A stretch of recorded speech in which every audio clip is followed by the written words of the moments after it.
You're listening to A Tiny Homestead, the podcast comprised entirely of conversations with homesteaders, cottage food producers, and crafters. I'm your host, Mary Lewis. Today I'm talking with Steve and Jennifer at Outlaw Farm, Alpacas, LLC in Ohio. Good morning, you guys. How are you? Good morning, everybody. Doing well. I love that. No one has ever said good morning, everybody, on any episode of my podcast so far. Well, Thank you for doing that. I'm glad I'm the first. Were you in radio by any chance? I'm a performer and I own a production company, so I'm pretty familiar with this kind of stuff. Yeah, I figured you had to have something in your background because most people would never have thought to have said that. Thank you, thank you, thank you. You're welcome. All right, so the first thing I always ask is, how is the weather where you are? And you're in Ohio. So how's the weather in Ohio this morning? Well, it's a little overcast today. It says it's 60, but it certainly doesn't feel like it.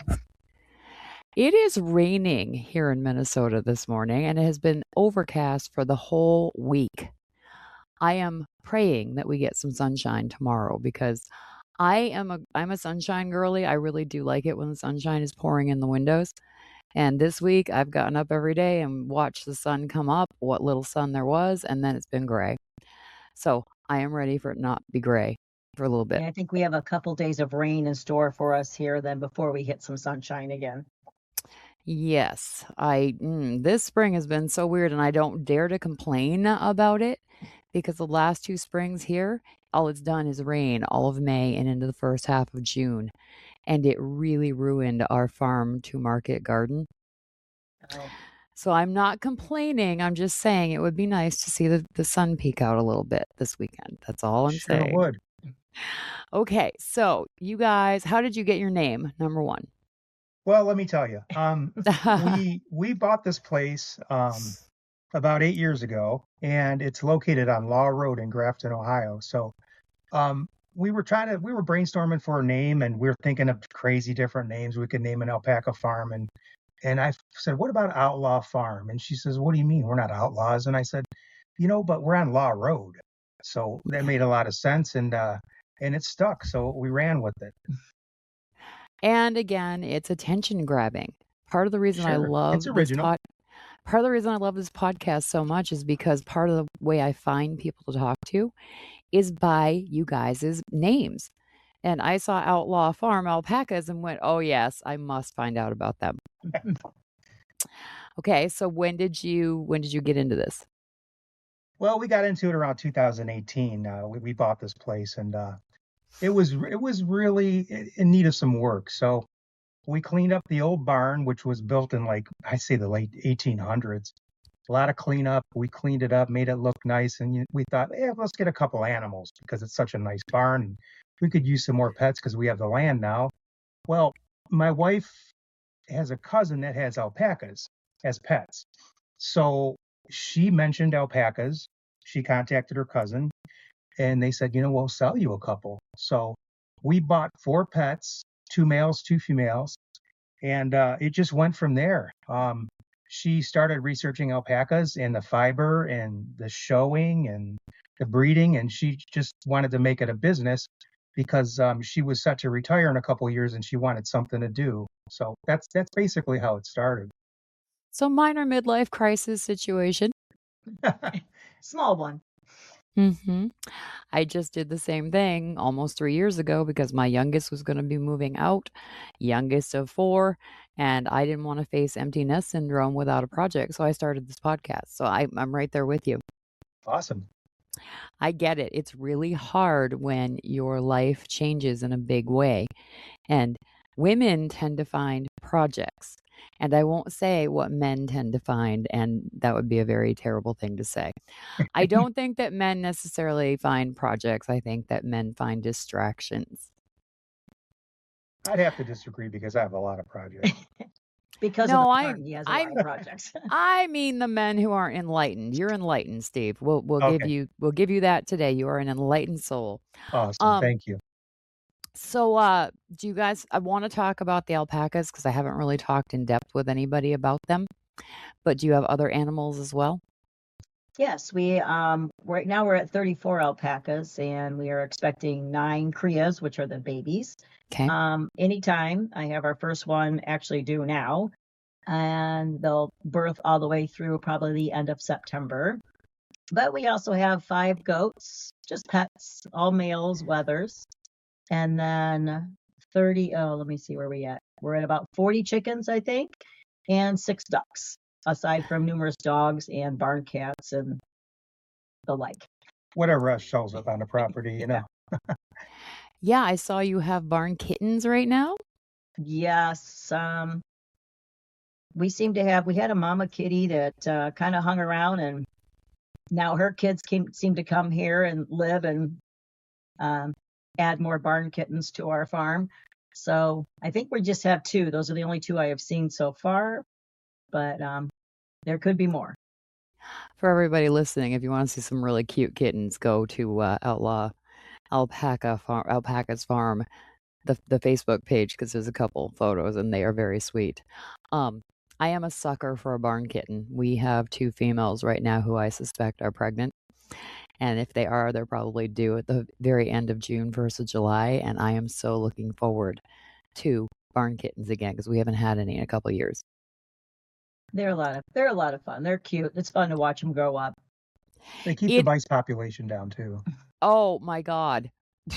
Yes, when we bought this place back in 2020, it was August, and the big old pole barn that was on the property was empty except for all these little packets that were ripped open on the ground in the pole barn. And come to find out, it was my rat poison, basically, because we had a pretty good mouse issue going on in that pole barn that we didn't know about.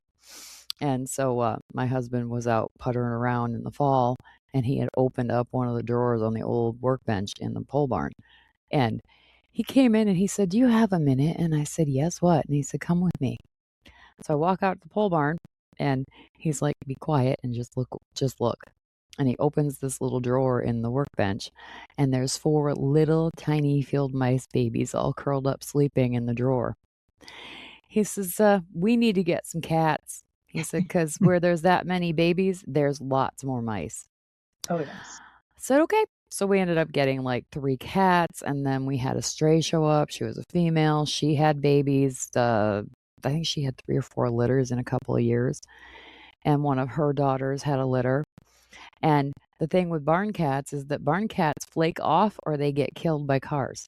And so every year we lose a couple. So I'm very excited that we have kittens coming, I hope. We don't keep tons of cats, but when there's new babies, it's fun. And everybody likes a kitten. So we usually find homes for them pretty easily.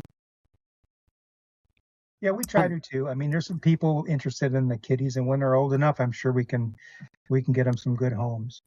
Yeah, I get real antsy when I talk about the barn cats because the big thing is spay and neuter your pets, and I agree completely.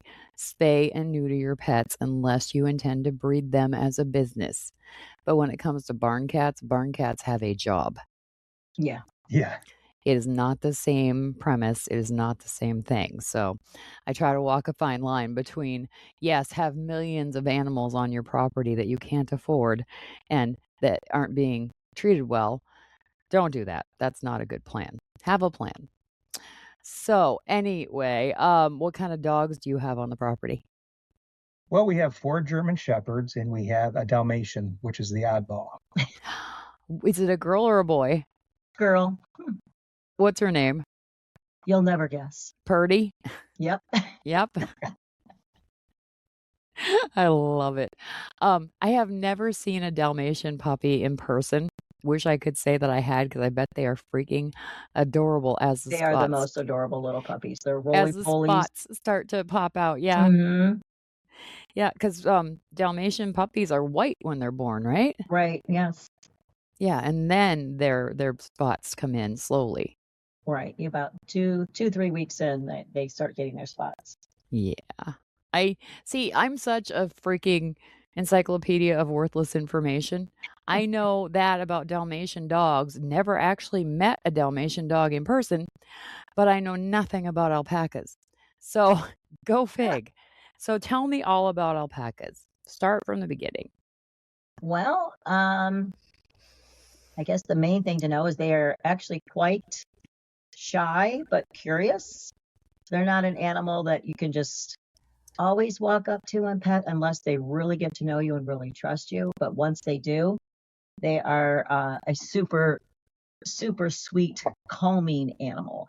That's the one thing that I find attracts a lot of people to them is their calming nature. Just they're very gentle, they're very curious, and once they get your trust, they come up to you and approach you. A lot of people use them, obviously, for their fiber.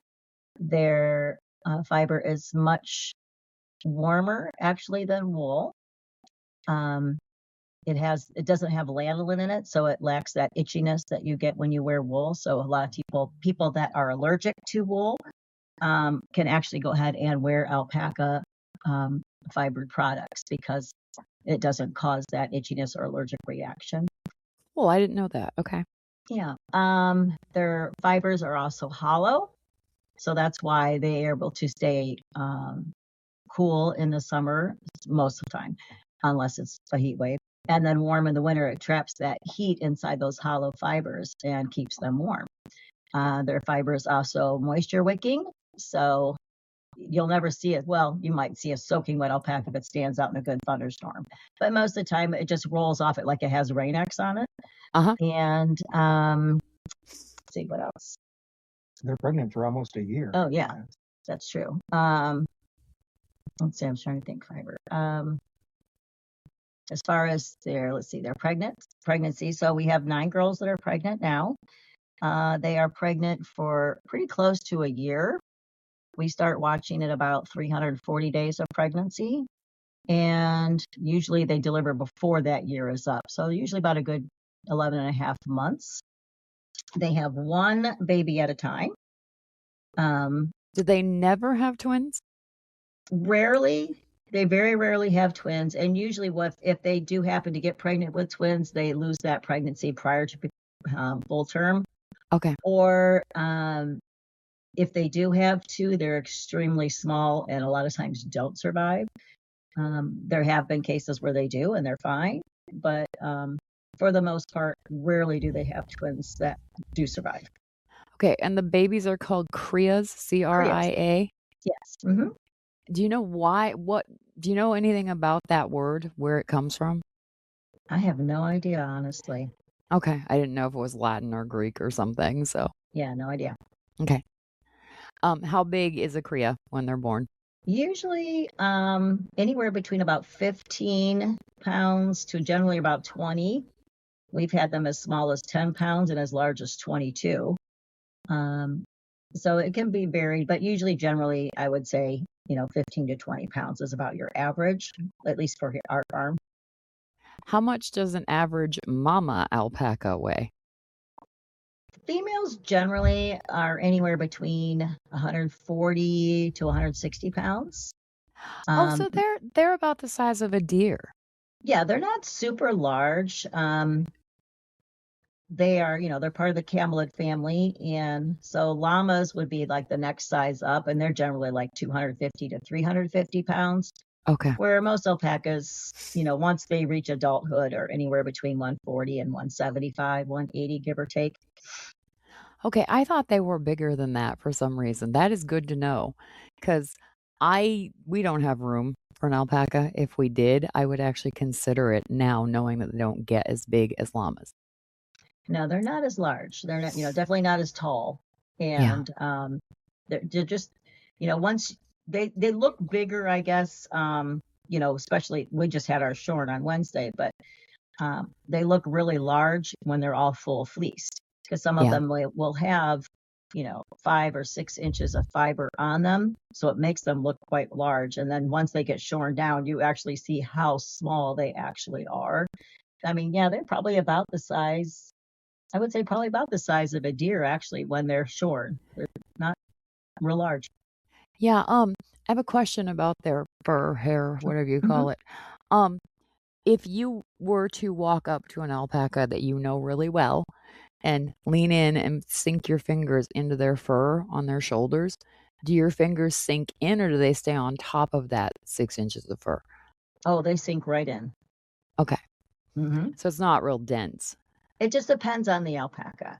Okay. Some of them have much denser fiber. I do have some that are extremely dense, but you can get your fingers in there and wiggle them down to the skin. And then some of them are just finer. They're more their fiber's finer, not quite as dense as others. So it varies. Okay. I've never actually pet an alpaca. I have pet llamas and I don't really enjoy it because the llama that I met, he was very friendly, but he was also very skittish. Like he really wanted you to talk to him and pet him, but the minute you moved, he would kind of startle, Right, and it and made that's the me same with real nervous alpacas. because I was like, "Are you gonna, Yeah, yeah, are you it's gonna spit at me or are you gonna bite me? Because I don't really want either." yeah. I think llamas are more prone to spitting than alpacas. Alpacas do spit, but it's not generally at people. It's generally at each other. Um, the females tend to spit at each other, especially pregnant because they want the food. Uh-huh. Um, so if you get spit at, you're probably just gotten the crossfire of it. And boys, the males tend to spit each other, especially this time of year when it tends to be breeding season. For those that are not already currently pregnant, Yeah. they do spit a lot at each other, just basically to fight for that position, so to speak.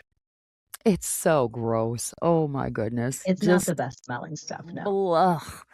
And I understand that the creator gave every animal a way to assert dominance and defend, but what a gross way to assert dominance and defend.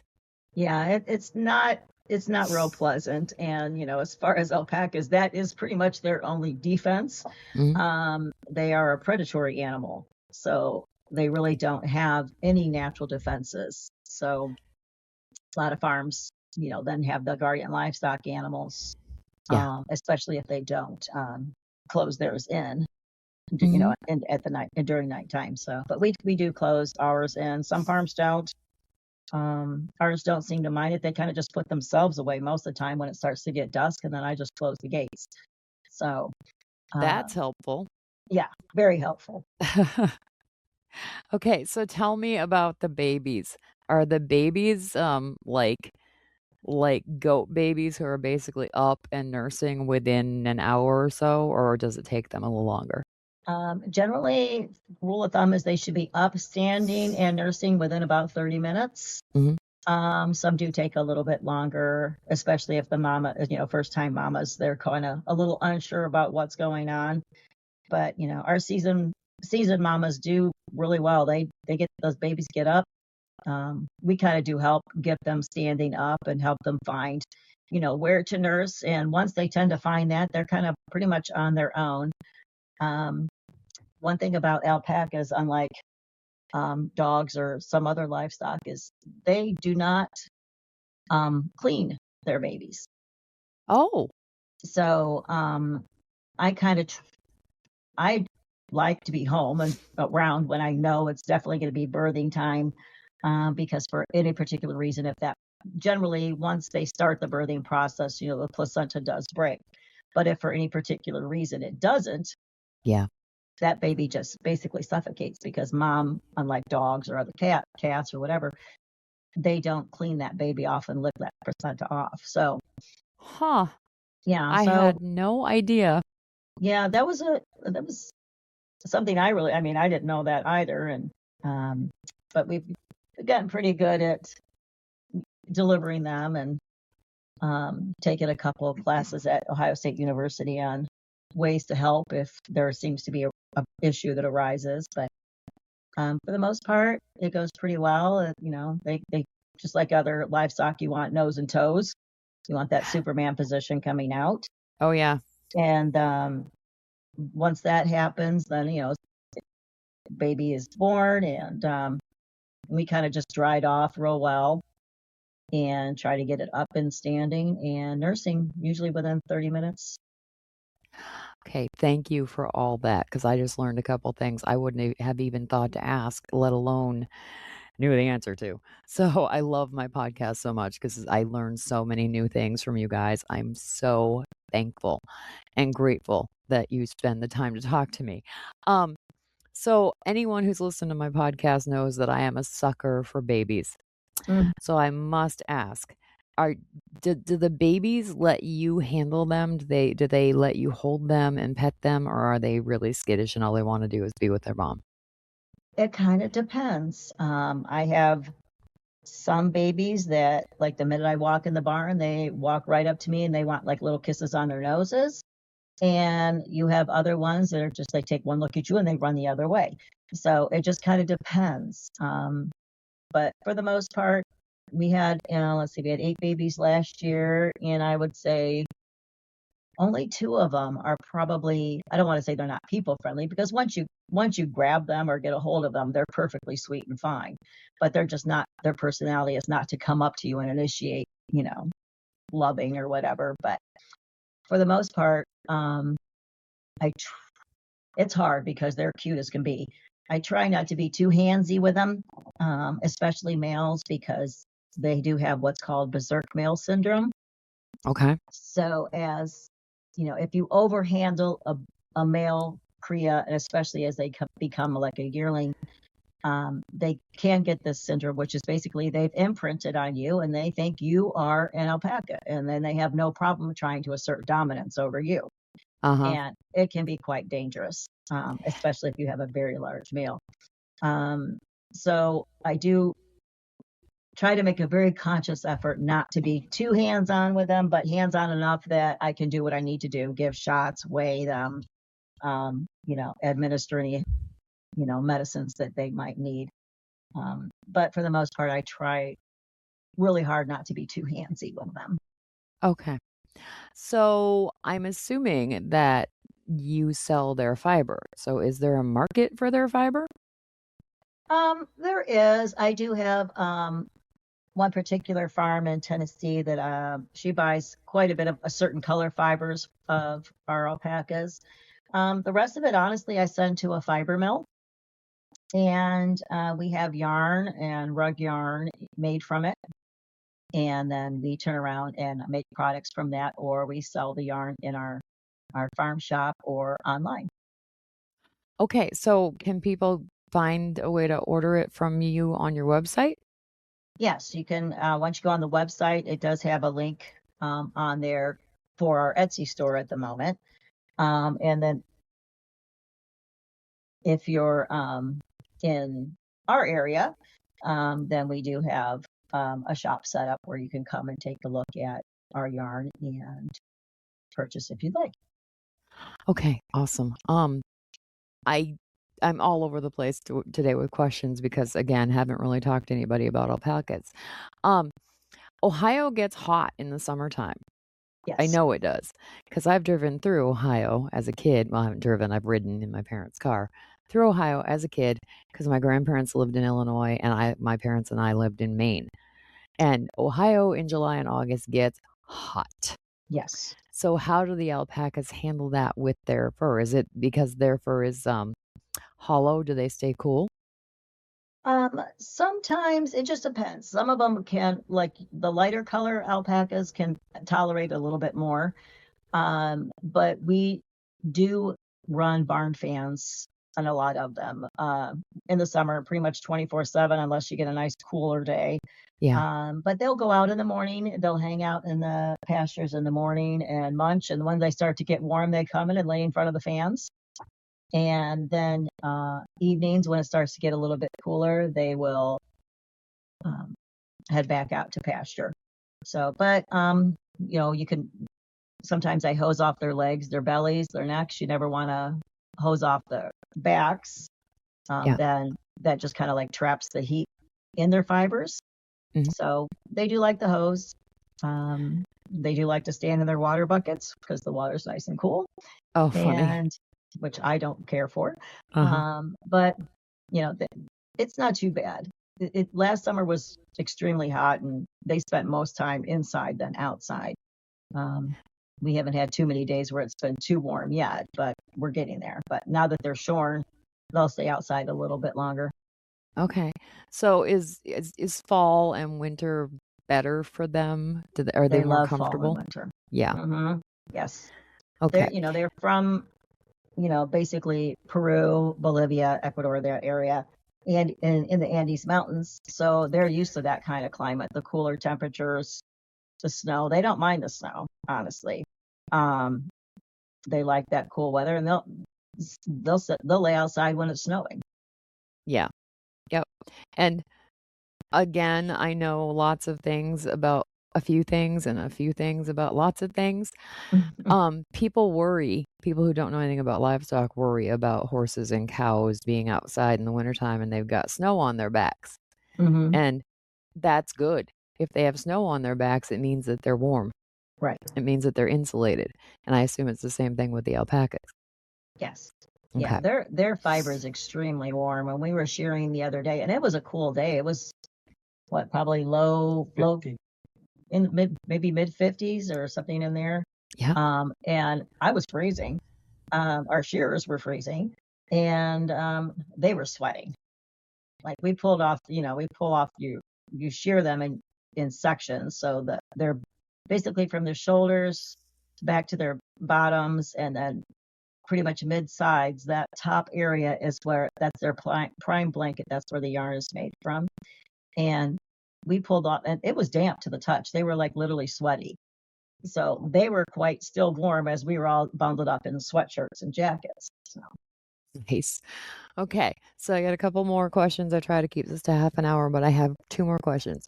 okay. How much on average does it cost to buy a young alpaca, like not ready to breed yet? Okay. Well, costs On kind of average. depend on average. So males are generally less expensive than females because, of course, you can breed the females. Yeah. Then it goes by color. Grays, blacks, roans are your most expensive, whereas your least expensive are generally your white or beige alpacas. But you can get a good pet probably for, depending, $1,000, 500 to 1,000. If you want something quite substantial, you can spend up to 30, 40,000. Oof. So it just kind of depends on, what your purpose is with them, I guess. If you just want a pet, you can probably, you can find them quite inexpensively. If you want something that you want to breed and show, you're going to pay a little bit more. Yeah, my second question was going to be if you're looking for a female that is old enough and ready to be bred, is it exponentially more money? Not necessarily. No. It kind of goes, but prices go by color and fiber quality. Mhm. So your more dense animals, better fiber is going to go more than one that just has, maybe not a lot of crimp and a lot of staple length to it. So there's a lot of variance in the pricing. We sell ours. I tend not to. We're somewhere in between, probably pet quality and mid range. I wouldn't say we, none of our alpacas are going to sell for like $30,000. Some farms definitely would have that because they have a larger quantity, have more Okay. capital that they can put towards theirs. All right. Well, if anybody listening wants to buy an alpaca, you now have more than enough information to keep looking into it and seeing if you would like one, because Jennifer has filled me in on all kinds of things that I didn't even know about. Where can people find you guys? Well, our website is www.outlawfarmalpacas.com, and there's links to our Etsy shop and our Facebook page on there. So pretty much all our information's on that webpage. And we are on Facebook, of course, Outlaw Farm Alpacas LLC, and you can look us up there. And we post a lot of things on Facebook, a lot of photos of the farm and photos of the store and stuff like that, so you could see what's going on over here. Yes, and can I give you guys a little piece of I don't know, encouragement? Sure. Can you post some more actual videos on your YouTube channel of the babies? Because I know you have the one video, but that's all I saw. Yeah, we just started the YouTube thing.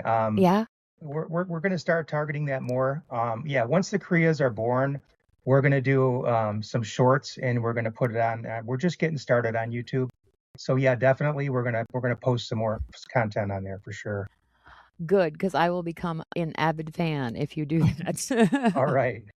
I love those babies. They're so cute. All right, you guys, thank you so much. As always, people can find me at atinyhomesteadpodcast.com. Jennifer and Steve, I hope you have a wonderful day. You too, Mary. Thank you. Thank you.